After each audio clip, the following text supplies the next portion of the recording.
स्वागत, अभिनंदन, आभार, नमस्कार, आदाब, सत श्री अकाल. Hello and a very good morning to all the ladies and gentlemen. I'm Deepak Dhara, your English trainer, and I'm back with a new video. So this is the next video of our spoken sentences of daily use series. So I hope you are enjoying this series. But before going any further, I would like to request you all, please subscribe to our channel and hit the bell icon also, so that you can get notifications of our upcoming uploads. So I hope you must have done this. So let's get started. So हमारा जो first sentence है वो है, हम कई बार कहते हैं ना तेरे मुंह से इस चीज़ की स्मेल आ रही है. जैसे कई बार हम कहते हैं कि तेरे मुंह से सिगरेट की स्मेल आ रही है, तेरे मुंह से कुछ खाना खाया तो उस चीज़ की स्मेल आ रही है. तो हम जब कहेंगे कि इस चीज़ की स्मेल आ रही है तो कैसे कहेंगे, बताओ. तुम्हारे मुंह से सिगरेट की बदबू आ रही है, बताइए कैसे कहोगे.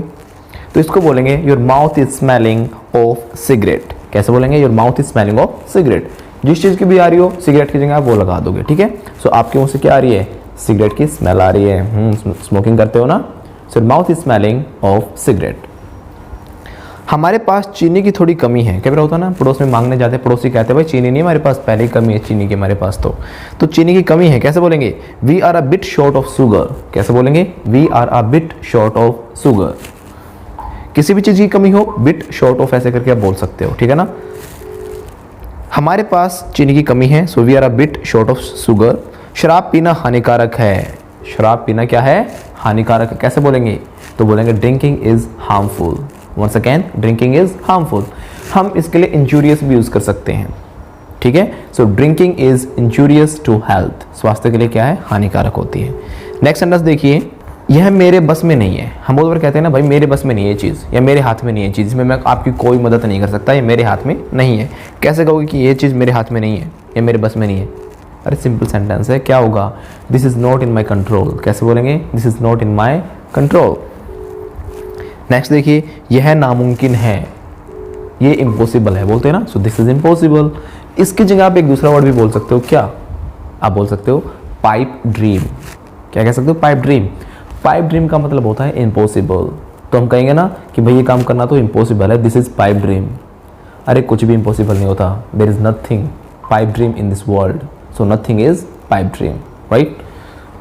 कुछ बच्चे सोचते हैं कि इंग्लिश सीखना क्या है, it's a pipe dream, but actually it is not a pipe dream. हमें फॉलो करिए, हमारी वीडियो सीक्वेंस से देखिए स्पोकन इंग्लिश सीरीज़ की, और definitely you can learn English in a very short time period. तो इंग्लिश सीखना, it's not a pipe dream. So look at the next sentence, that is, मामला क्या था. होते ना कभी हम कहते हैं क्या बात थी भाई, क्या मामला था, किस बात पे वहाँ पे लड़ाई हो रही थी, किस बात पे वहाँ पे इतनी सारी भीड़ इकट्ठी हो रखी थी, क्या मामला था. कल तुम्हारे घर से बड़ी चिल्लाने की आवाज़ आ रही थी, क्या बात था भाई, क्या मामला था. तो क्या मामला था इसे इंग्लिश में कहते हैं व्हाट वाज द मैटर. कैसे बोलेंगे, व्हाट वाज द मैटर. इसको देखो हम अलग अलग तरीके से भी यूज़ करते हैं. कभी हम कहते हैं ना तुझे क्या हो गया, तुझे क्या प्रॉब्लम है, तो हम ऐसे बोलेंगे what's the matter with you. कैसे बोलेंगे, what's the matter with you. तो डिपेंड करता है कि आप कैसे यूज़ करते हो वर्ड्स को, ठीक है. तो what's the matter with you, ये क्या मामला था, तो व्हाट्स द मैटर. ओके. उसकी आवाज़ मीठी है. उसकी आवाज़ कैसी है, मीठी है. तो कैसे बोलेंगे, हर वॉइस इज़ स्वीट. वो बड़ा मीठा गाता है. कैसे कहेंगे, ही सिंग्स स्वीट. वैसे मीठा गाने के लिए ऐसे नहीं बोलना चाहिए. मीठा गाने के लिए बोला जाता है मेलोडियस. क्या बोलते हैं, मेलोडियस. क्यों कहेंगे भाई दीपक धरा बड़ा मीठा गाता है, तो कैसे कहेंगे, Deepak sir sings melodious. Atif Aslam को जानते हो ना, बड़ा मीठा गाता है. तो आतिफ असलम सिंग्स मेलोडियस. दिलजीत दोसांझ कैसा गाता है, बड़ा मीठा गाता है. तो Diljit Dosanjh sings melodious. Next, और हाँ मैंने आपको एक वर्ड और बताया था, मेलोडी, राइट. तो मेलोडीज और मेलोडियस, इसमें डिफरेंस है, दोनों वर्ड अलग अलग हैं.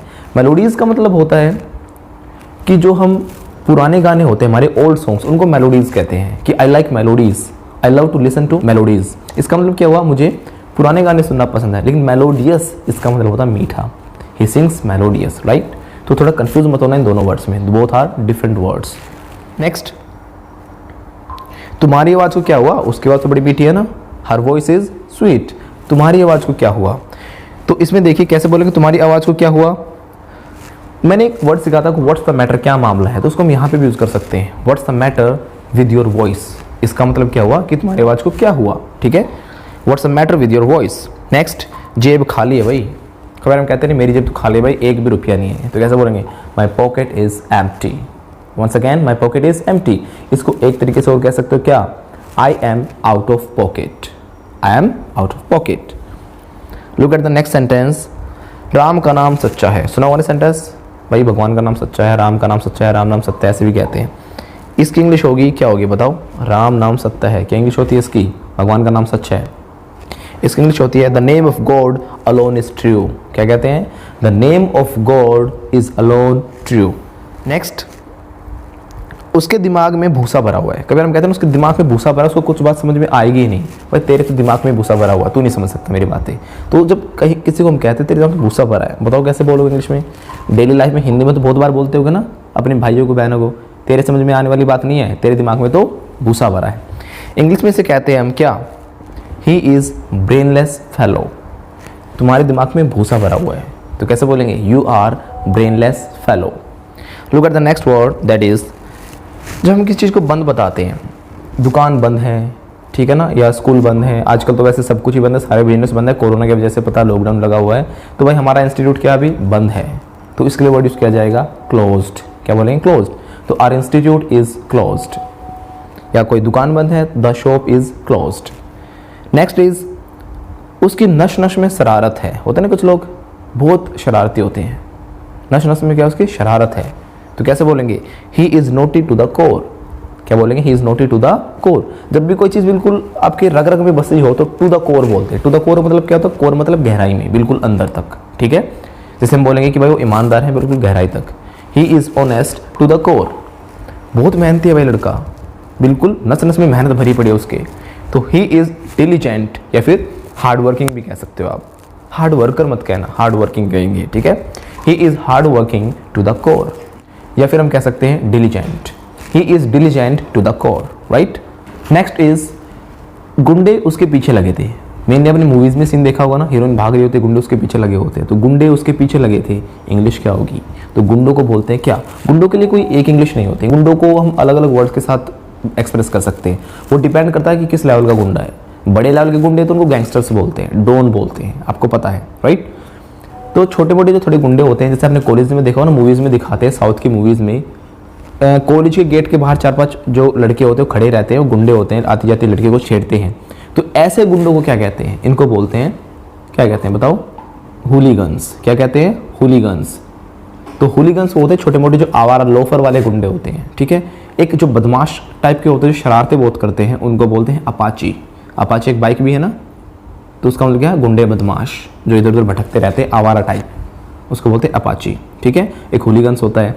एक हमारे जो मार वार देते हैं, मर्डर कर देते हैं, किल कर देते हैं, इस टाइप के, उनको रफियंस भी कहते हैं। क्या कहते हैं? रफियंस। तो उसके पीछे कौन लगे हुए थे? गुंडे लगे हुए थे। तो रफियंस वर आफ्टर हिम। और लड़की है कोई, तो हेमा मालिनी के पीछे कौन लगे हुए थे भाई? गुंडे लगे हुए थे। मूवी देखिए ना आपने, शोले, तो हेमा मालिनी के पीछे कौन लगे हुए थे? गुंडे। तो ruffians were after Hema Malini. Next is भाई, ठीक है मैं जा रहा हूँ क्योंकि वीडियो अब ख़त्म कर रहा हूँ, पेपर बिल्कुल सर पे है मेरे। पेपर क्या है?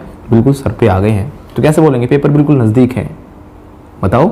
इसको दो तरीके से बोल सकते हो। एक तो आप बोल सकते हो examinations are on my head, simple, examinations are on my head. इसके अलावा आप ये भी कह सकते हो my exams are around the corner. क्या बोलते हैं? My exams are around the corner. Around the corner का मतलब भी क्या होता है? नज़दीक होना। कोई भी चीज़ आपके बिल्कुल पास आ रखे, नज़दीक आ रखे, भाई होने वाली है, ठीक है, तो अराउंड द कॉर्नर कहते हैं। तो मेरे एग्जाम्स बिल्कुल नज़दीक है, so my exams are around the corner, यानी आने ही वाले हैं। नेक्स्ट, हम कई बार कहते हैं ना लातों के भूत है ना, बातों से नहीं मानते। वैसे हो तो तुम सारे लातों के भूत ही। इतनी बार कहता हूँ लाइक करो, शेयर करो, सब्सक्राइब करो, करते हो? नहीं करते ना, तो कर दो भाई। लातों के भूत लेकिन बातों से नहीं मानते ना। इंग्लिश क्या होगी इसकी? इंग्लिश होगी road is the logic of fools. क्या कहते हैं? Road is the logic of fools. तो लातों के भूत बातों से नहीं मानते, तो आप मान जाओ प्यार से, ठीक है। तुम किस खेत की मूली हो? नहीं करे ना सब्सक्राइब। किस खेत की मूली हो भाई तुम किस खेत की मूली हो? कैसे बोलेंगे? What is your worth. तुम किस खेत की मूली हो, इसको इंग्लिश में बोलते हैं व्हाट इज योर वर्थ, ठीक है। बातों को दिल पे मत लेना। It was my way to teach you. So I hope कि आपको पसंद आया होगा, अच्छा लगा है तो लाइक शेयर सब्सक्राइब जरूर करें, और मिलते हैं आपसे नेक्स्ट वीडियो में। तब तक के लिए नमस्कार।